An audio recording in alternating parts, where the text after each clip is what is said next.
Welcome to the Salmon Runs YouTube. Enjoy the video. In this video, I will help you fix error code 4 in Marvel Rivals.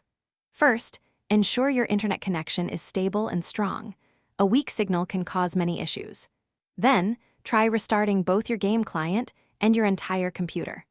Finally, always check the official Marvel Rivals social media channels for any announcements regarding server maintenance or widespread outages.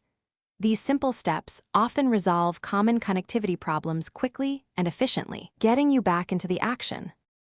If basic restarts don't work, let's dive into network solutions. Open your command prompt and flush your DNS cache, then renew your IP address to clear any lingering network conflicts.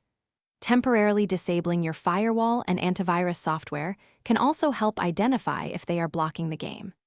As a last resort for network-related issues, consider using a virtual private network, or VPN, to bypass potential regional restrictions or routing problems that might be causing the error.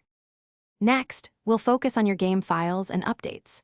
It's crucial to verify the integrity of your game files through the Marvel Rivals launcher. This can fix corrupted data.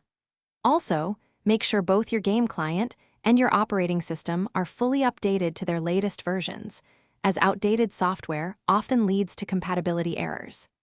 If all else fails, a complete reinstallation of the game might be necessary to ensure you have a fresh, clean copy without any underlying issues. Finally, if error code 4 persists after trying these steps, it's time to reach out to Marvel Rivals support. When contacting them, provide as much detailed information as possible about your issue. Include screenshots or video recordings of the error message, along with your full system specifications and network configuration. This comprehensive information will significantly help their support team diagnose the problem more quickly and efficiently, leading to a faster resolution for you. Thanks for watching. Consider subscribing if we helped you.